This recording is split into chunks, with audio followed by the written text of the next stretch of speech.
Good morning viewers. आज हम BEd first year के pedagogy of social science subject के अंतर्गत सामाजिक विज्ञान के क्षेत्र की स्टडी करेंगे। तो सामाजिक विज्ञान का क्षेत्र, इसमें पहला क्षेत्र है, इसमें मानव समाज का अध्ययन किया जाता है।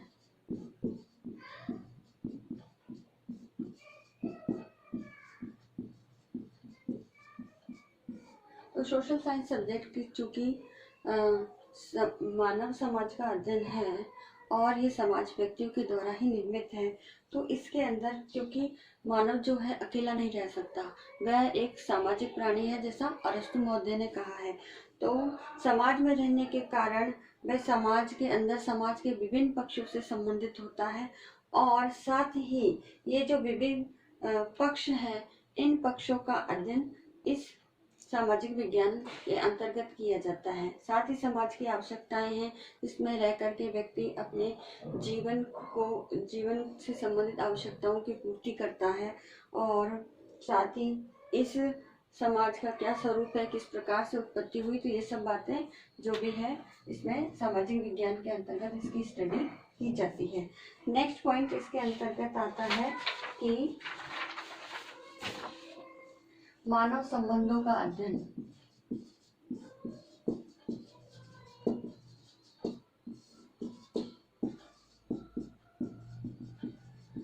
तो इस सामाजिक विज्ञान के अंतर्गत जो मनुष्य है उसका दूसरे मनुष्य के साथ या समाज के अंदर जो अन्य व्यक्ति है उनके साथ किस प्रकार से संबंध है, साथ ही जैसे समाज है, परिवार है और हमारे जो विद्यालय है इसके साथ किस प्रकार का संबंध है और ये संस्थाएं किस प्रकार से मानव संबंधों को प्रभावित करती है, तो इन सब बातों का अध्ययन इसके अंतर्गत किया जाता है। साथ ही इस मानव संबंधों के अंदर जो परिवार, समाज और विद्यालय है, इनके आपसी जो प्रभाव है इसका भी इसमें अध्ययन किया जाता है। नेक्स्ट पॉइंट है विभिन्न प्रकार की संस्कृतियों का अध्ययन।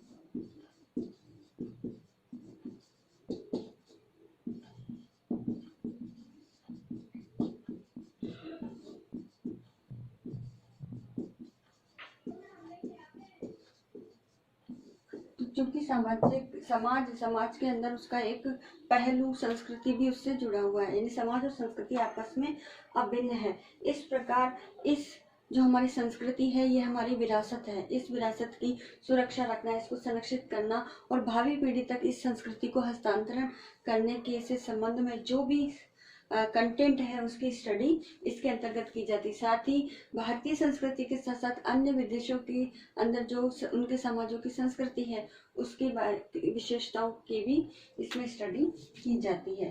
नेक्स्ट पॉइंट है इसके अंतर्गत कि व्यक्ति और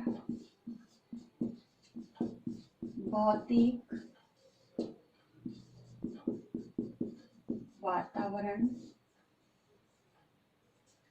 के बीच अंतः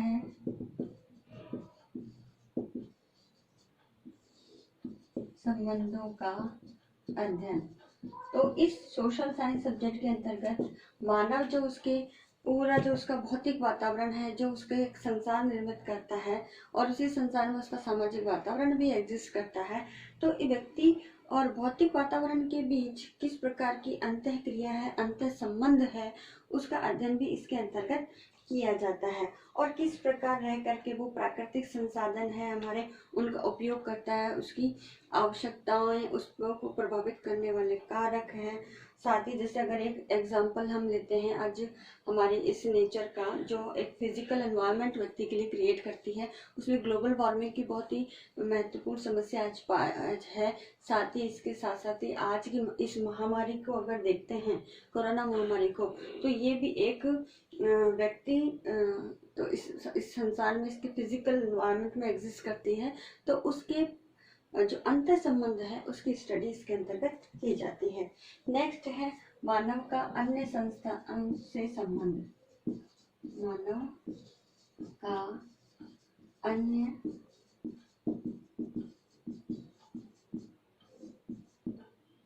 अन्य संस्थाओं के साथ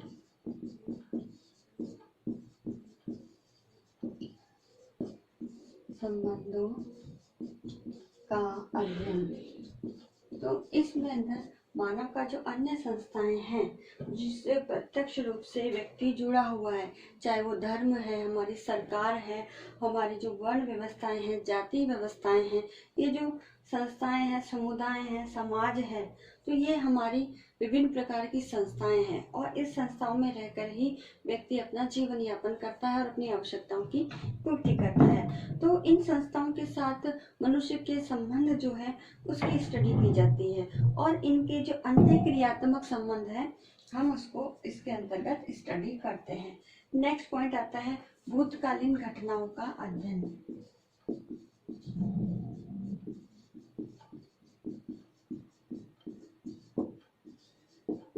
तो अतीत के अंदर हमने किस प्रकार से समाज की जो उत्पत्ति है उसका विकास हुआ है, भारत किस प्रकार से गुलाम रहा, चाहे वो ब्रिटिश काल उपनिवेशवाद हो या उसके बाद मुगल काल के अंदर जो भी रहा, साथ में इस स्ट्रगल के लिए स्वतंत्रता प्राप्ति हेतु जो प्रयास किए गए, चाहे वो मुगल काल के अंदर हो या ब्रिटिश काल के अंदर हो, तो इन सभी जो स्ट्रगल है स्वतंत्रता प्राप्ति हेतु उसमें किस प्रकार से आंदोलन हुए, क्रांतियां हुई, उसमें जो नेतृत्व हुआ, ये सभी जो भूतकालीन घटनाएं हैं जो हमारे वर्तमान जीवन को भी प्रभावित करती है और वर्तमान और भविष्य के साथ एडजस्टमेंट भी स्थापित करती है। तो इन भूतकालीन घटनाओं का अध्ययन भी इस सोशल साइंस सब्जेक्ट के एरिया के अंतर्गत आता है।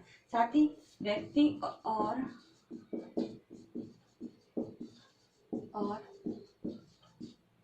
अर्थव्यवस्था के संबंधों का अध्ययन। तो इसके अंतर्गत अर्थव्यवस्था, जैसे नाम से ही पता है, अर्थ का मतलब है धन कमाने संबंधी, और वो ऐसा धन हो जिससे मानव जीवन का स्तर ऊंचा हो, वो एक तरह से क्वालिटी जीवन जिए। तो समाज में रहकर एक सामाजिक परिवेश में वो अपनी किस प्रकार से आर्थिक क्रियाएं करता है, आर्थिक क्रियाओं के अंतर्गत वो रोजगार संबंधी है, धन कमाने संबंधी है, जीविकोपार्जन संबंधी है, तो और ये सारी है। और इसके लिए वो कौन कौन सी टर्म्स एंड कंडीशंस पर अपनी सेवाएं देने के लिए कौन कौन से सेवाओं के क्षेत्र है इसमें अंदर, तो इन सब बातों की स्टडी इसके अंतर्गत की जाती है। अब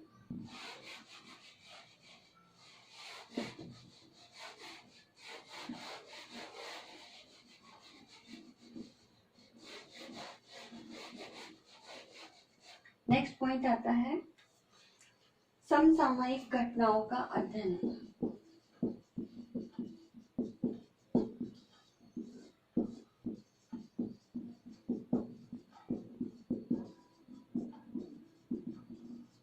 तो आज के समय की अगर बात करें तो जो तत्कालीन घटनाएं हमारे समाज में घटित होती है और उसके साथ जो मानव जीवन, मानव संबंधों पर, अंतः क्रियाओं पर जो प्रभाव पड़ता है उसकी स्टडी की जाती है। अगर आज हम समसामयिक घटनाओं की बात करें तो हमारे देश के अंदर अभी इस महामारी ने हमारे समाज की सामाजिक व्यवस्था, आर्थिक व्यवस्था, शैक्षिक व्यवस्था, पर्यावरणीय व्यवस्था और सांस्कृतिक व्यवस्था, इन सबको प्रभावित किया है।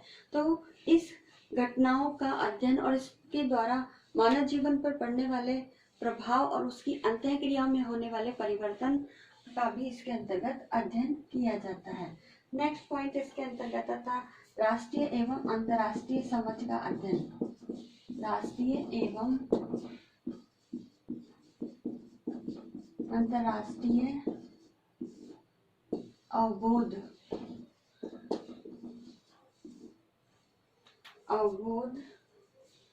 के विकास का अध्ययन।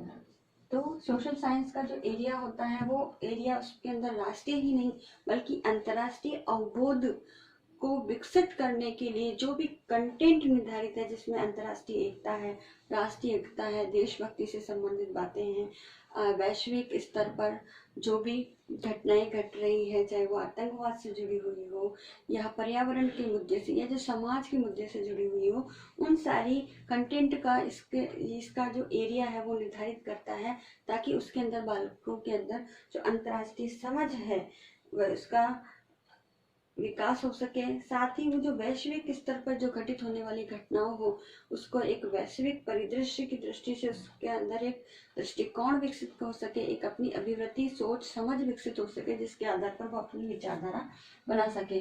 तो ये भी उसका एरिया निर्धारित करती है। साथ ही इसके अंतर्गत आता है विभिन्न प्रकार की ललित कलाओं का अध्ययन। विभिन्न प्रकार की ललित कलाओं का अध्ययन। तो इसके अंतर्गत विभिन्न प्रकार की जो ललित कलाएं हैं, उन ललित कलाओं में जैसे नृत्य है, गायन है, चित्रकला है, मिट्टी के द्वारा शिल्प निर्माण है या हस्तकला है, जो भी कलाएं हैं हमारी उपयोगी कला और सृजनात्मक कलाएं, तो इन सभी कलाओं का वास्तुकला है हमारी, गायन वादन नृत्य से रिलेटेड जो भी कलाएं हैं और चित्रकला इनसे संबंधित, तो उन सभी कलाओं का इसमें अध्ययन किया जाता है ताकि बालकों के अंदर इन कलाओं के माध्यम से उनका संवेगात्मक है, नैतिक है, मानसिक है और सौंदर्यात्मक विकास हो सके। तो इसके लिए इसका जो एरिया है वो ये भी है। नेक्स्ट इसके अंतर्गत आता है प्रौद्योगिकी के प्रभाव का अध्ययन।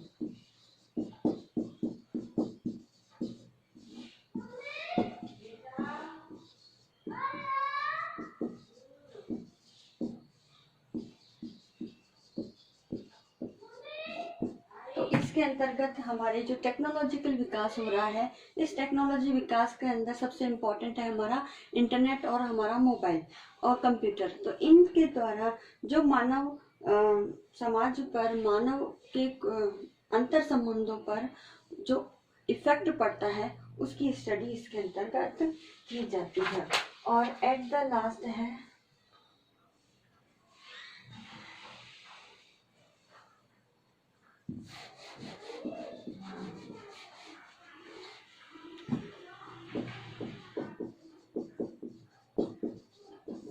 सामाजिक विज्ञान दूसरे विषयों पर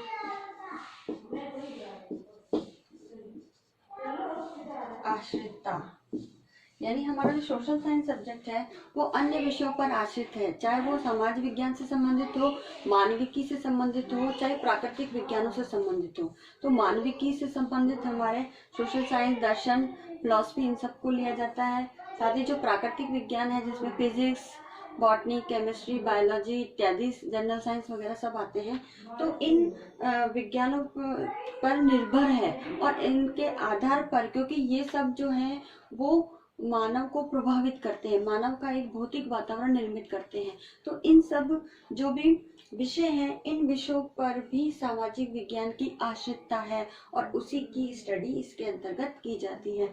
तो आज के इस वीडियो में हमने सामाजिक विज्ञान के ये जो क्षेत्र है, जो उसकी स्टडी सामग्री को निर्मित करते हैं, उसकी स्टडी की।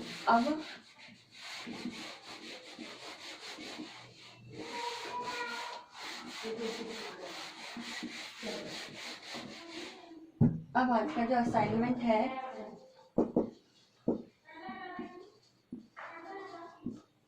इस असाइनमेंट में एक क्वेश्चन दिया जाता है कि सामाजिक